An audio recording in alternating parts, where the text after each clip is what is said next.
again, everybody. Welcome to the Backbone Podcast, where common sense still makes sense in a world that is sick and only getting sicker. And we talked about it a little bit last week. Once we heard of John Harbaugh splitting with the Ravens, that the perfect fit, the only fit for the Giants, would have been Harbaugh. And it seems like today, or at least overnight, last night, it looks like the Giants are getting the guy that they've been pushing for since he became available, and that is John Harbaugh. The rumors, as per Adam Schiff of ESPN, the Giants are finalizing an agreement with the former Raven head coach, and the deal is expected, barring any sort of setback. Now, until you get that signature on the line, anything could happen. But right now, it looks like they're just finalizing details. And those details, as weird as it may sound, are probably how much his assistants and his coordinators are going to get paid. Because if you're a head coach in Arizona, you're probably buying a house for $400,000 or $500,000, and it is a palatial estate. That house in New York or Connecticut or Long Island or New Jersey is probably going to run you $5-6 million. I mean, it's ridiculous how expensive it is in the Northeast, especially in the metropolitan area. And a lot of these dudes, and you call me crazy, but this is what I always hear. A lot of assistants, not coordinators, not head coaches, but a lot of assistants, they can't afford to live here, and they balk at coming to New York. And listen, here's the other thing about New York. It sucks. It ain't what it used to be. New York has always been a tough town. You've always had to watch your back and be aware, keep your head on a swivel. Now, you and your family can be murdered in the street, and it's considered social justice. New York is absolute shit and disaster, especially with this mayor up there. But that's a topic for another day. The deal is expected to be in length 5 years with a total value of $100 million, one of the largest contracts in the league, according to NFL reporter Jordan Schultz. Now, that's $20 million a year. Coaches, they don't have the same contracts that players have. Once they sign that contract, that money is theirs. There's no guaranteed this, guaranteed that, none of that. Harbaugh's here for 5 years. Harbaugh will become the Giants' 5th head coach, if you count an interim head coach as 7th, since Tom Coughlin resigned in January of 2016. The biggest mistake the Giants made, and it's been a 10-year crucifixion, was firing Coughlin. Now, Coughlin had 3 bad years in a row, 3 losing seasons in a row. But the Giants were very, very close. They had a pretty good team. They just had to work out kinks. And that year, 2015, the Giants were, I think they were 5-3 or something like that. And they got massacred with injuries. I mean, injuries up and down the line. And they lost 6 of their last 7 games. 5-4 maybe. They had a winning record before December, and they just before mid-November, and they just shit the bed after that. That was Coughlin's comeuppance, and that's why Coughlin got fired. He didn't really resign; he got fired. The New York media, the New York Giant fan, they were sick of Coughlin after that. He had been there 12 seasons, and they wanted him out. Just like we hear Eagle fans who want Sirianni out, and you hear fans in Green Bay who want LaFleur out. Well, who are you going to replace these guys with? That's the question now. Who do you replace these guys with? The Giants will show you, as an example, that sometimes it's going to take you a decade to find that right guy.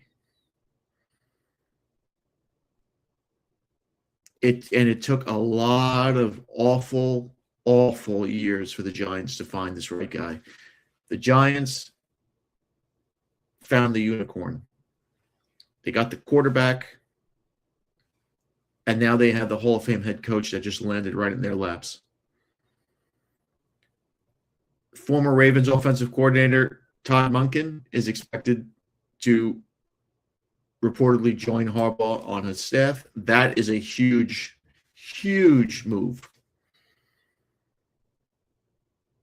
because now they're going to create an offense that is going to bring Jackson Dart to heel and not to play as this reckless abandon that put him in concussion protocol five, six times last year. He'll be under control now. Now they'll have a power football run first offense, just like they did in Baltimore.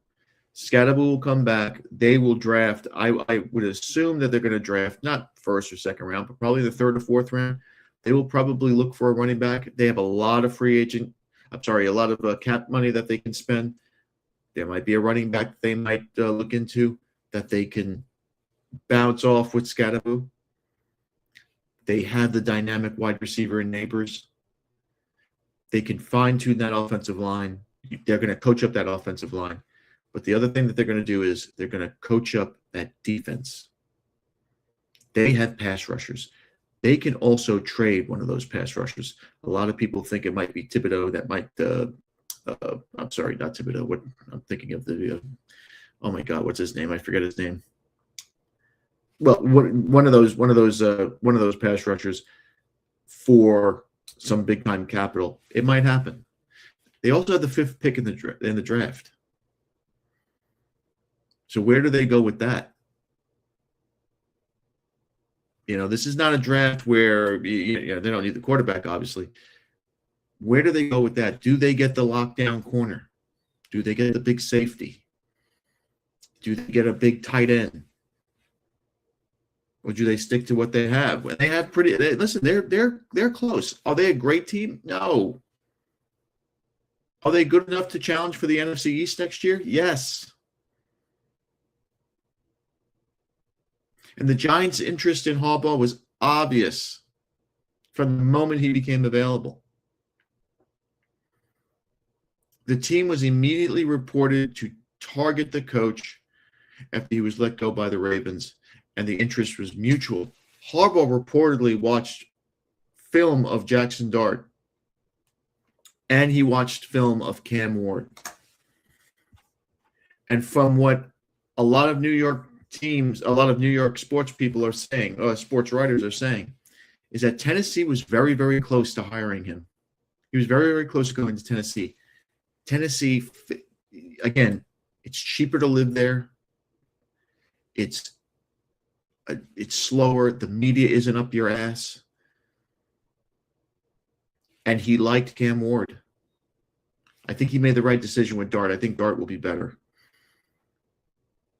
But Tennessee was almost there. The other team that was very interested in him, supposedly, was Atlanta. The problem with Atlanta is they have a lot of talent in a lot of places. They don't have a quarterback. And these head coaches, when they're going and they're looking for new teams, especially these established coaches, they don't want quarterback drama. They want quarterback stability. They want the quarterback who is there, who can play, who they can build around, who they can introduce a system to, who can run it efficiently. Dart can do that. Dart can do that. This is a huge, huge upgrade for the Giants. And I'm not a Giant fan. Trust me, I get the jitters for Saturday. I think it's gonna be pretty bad Saturday, but this is a big move. Big move for the Giants. Big move. And the New York media was swirling with all these crazy, odd sequence of events that happened on Wednesday before Harbaugh's arrival. The Giants managed to get the first interview with the coach, who was also planning to meet with, as we said, the Titans and the Falcons.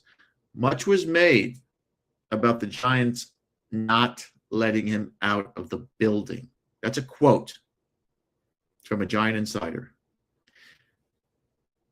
But he did just that, and he went home to Baltimore.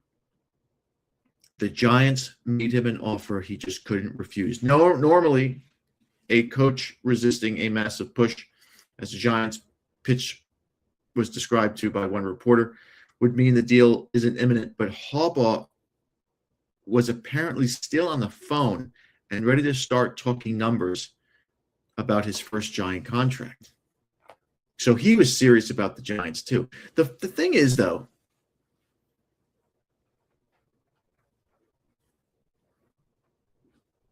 if you look at it, why was Tennessee? Tennessee isn't.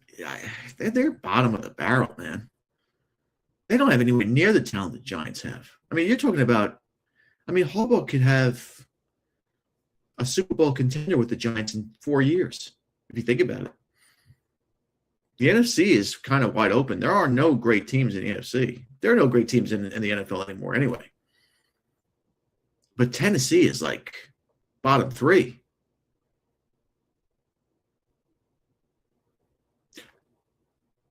But Harbaugh is the top name in the coaching market. Now he's gone. Well, tentatively speaking, he's gone. And after coaching the Ravens for 18 years, he closed out his cycle with the Ravens with a disappointing season at 8-9 when people thought the Ravens were a Super Bowl team. His overall record during the regular season was 180 and 113. He won the Super Bowl in 2013, which I don't care to remember. While it was only the 6th time he missed the playoffs with the Ravens, Harbaugh has struggled to advance in the playoffs since winning the Super Bowl. The last time the Ravens won multiple playoff games in a season was in 2012, 2013. Since 2014, Harbaugh's record in the playoffs is 3-6. That's why they got rid of Flacco. They blamed it on Flacco at first. They bring in Lamar Jackson, and guess what? Lamar Jackson doesn't do shit either. And Lamar Jackson's not a championship quarterback. I think we all know that now.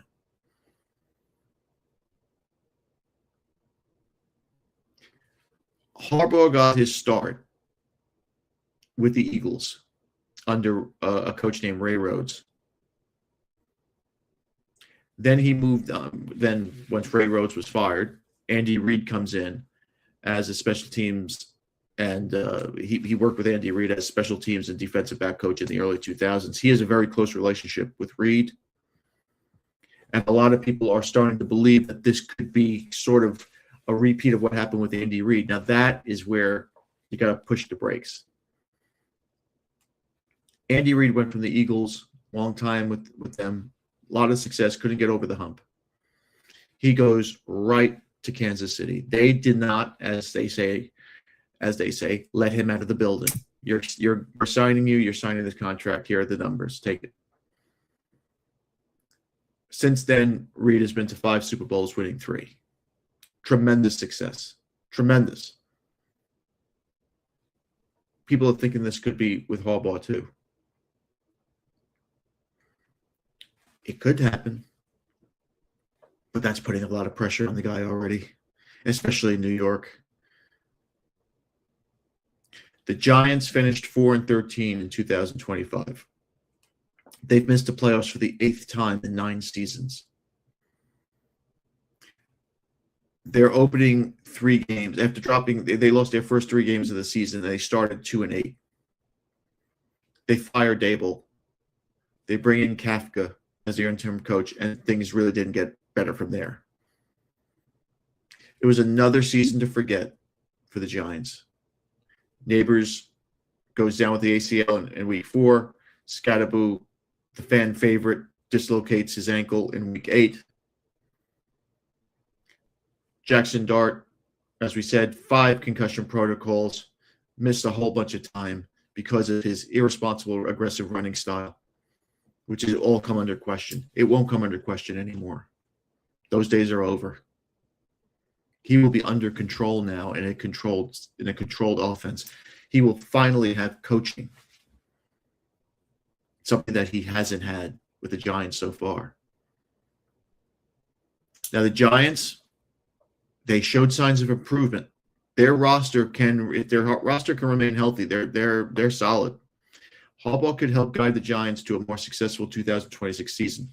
The Giants saw 38.7 more total yards per game offensively, with increases in average yards of passing, rushing, and rushing per game, as well as points scored.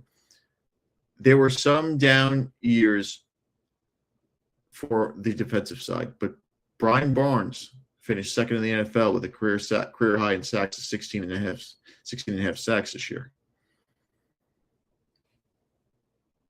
The Giants are picking 5th in the draft. We don't know what they'll do with that pick. Will they trade it? Will they move on from it? Will they use it to build their roster somehow? We don't know. But right now, first things first, let's make it official with Harbaugh. Let's get the press conference going. Let's get this thing moving forward. From Adam Schefter, I'll read this to you. John Harbaugh and the Giants are working to finalize an agreement to make him New York's next head coach. Barring a setback, a deal is imminent. The deal is not final, and contract numbers are still being negotiated. Quote, there is still a lot of work to do, one source says, but bearing any setbacks, Harbaugh is ready to accept the Giants deal, and the Giants are expected to hire him as soon as possible. Here's the thing. You're supposed to go through this Rooney Rule, and I don't know if they interviewed any black candidates or any minority candidates. They went right to Harbaugh, and I don't know if the team gets fined for this or if there's any sort of, ramifications or you lose a draft pick. I don't know, but the Giants don't give a shit. They wanted this guy in the worst way, and rightfully so. Now here's Peter Schrager. He's a bit of a tool, but he's respectable. Here's his thoughts on Harbaugh and his fit with the Giants.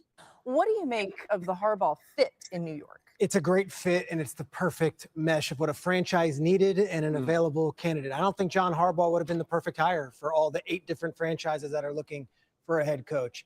But for the New York Giants, this is a day to celebrate. And credit goes to GM Joe Shane for landing this plane, for being on this, to John Mara, to Chris Mara, and to Tim McConnell in the front office, who have been in a full court press mode since the very day he was let go in Baltimore. One thing that really stuck out to me talking to Giants sources was the football is one thing, and we can go and wax poetic about the accolades that he's done on the field. John Harbaugh, in his 18 years with the Baltimore Ravens, has seen it all as far as what could possibly come up, right? You think about the football side of it. They lost an AFC championship game in Baltimore when Billy Cundiff missed that field goal and Lee Evans dropped the pass. The very next year, they go back into that building in Foxborough and they get over the hump. They've dealt with tragedies. Torrey Smith's brother passing away on a Saturday, and then on Sunday going and beating the Patriots in a game where the team galvanized, ran together. 2015, the Ray Rice situation. Any sort of obstacle that you can imagine that can throw a team for a loop, John Harbaugh has likely seen it and has led that team through it. So for a Giants franchise right now, which for the last couple of years has been a bit in flux, this brings stability. There's an adult in the room, and there's an excitement from the fan base. And I can tell you, from front office to ownership, they believe they hit a home run. I agree. I think they hit a home run here. This was a no-brainer. This was a perfect fit for them. I don't see how the Giants made a bad move here. The Giants wanted this guy. They went out. They put a full court press. They threw the bank at him, and he's probably going to accept. The other thing with Harbaugh going to Tennessee was Jim Harbaugh, it's been said, talked to his brother, and they both agreed that they did not want John in the AFC. They didn't want to be together in the AFC. They have a lot of there's a lot of brotherly love there, but they are very competitive, and Jim has not forgotten about that Super Bowl. Guaranteed he has not forgotten about that Super Bowl. For John, a chance with the Giants to do something no head coach has ever done in the history of the NFL, to do something that no coach has ever done in the Super Bowl era, and that is to win a Super Bowl with different teams in different conferences. He'll be the first. Trust me, He's a coach's son. He knows the history of this game. The reason why he went to the Giants was because of the history of the Giants, the lore of the Giants. That's on his mind too. Jim, on the other hand, he wants to win that Super Bowl because he wants to join that exclusive club of national champions and Super Bowl champions. I think both of these things will happen sooner, within the next 5 to 7 years. But for now, big news in New York. I know a lot of Giant fans. I grew up in New York. They're ecstatic right now. They are already booking their flights to any Super Bowl destination. They think that this is going to be Shangri-La now. I think the Giants are going to be a player next year. I think they'll be the best team in the NFC East. They're better than the Cowboys. They'll be better than the Cowboys. They'll be better than the Commanders or Redskins, whatever the fuck you want to call them. The only thing I can see is the Eagles. The Eagles have major issues right now. Harbaugh brings, as Schrager said here, stability, and he brings competence. These guys will kiss the ring, and they will come to heel, and they will do exactly what they're told. The coordinators, the coaching staff will bring out the very, very best at a talented team that didn't perform last year because they didn't have coaching. Coaching is paramount to winning. You can't have talent. You can't have talent if you don't have coaching. You can't win. Doesn't matter how much talent you have. Huge move for the Giants. And I cannot wait for that press conference to see what he has to say. And there you have it. And that's my 2 cents. Thanks again for watching. Please like, subscribe, comment, and share. Remember, my friends, Satan is always busy. Be a man and have a backbone, because masculinity and common sense are worth standing up for. And remember, if it ends in an ism, it's a mental disorder. We'll see you later.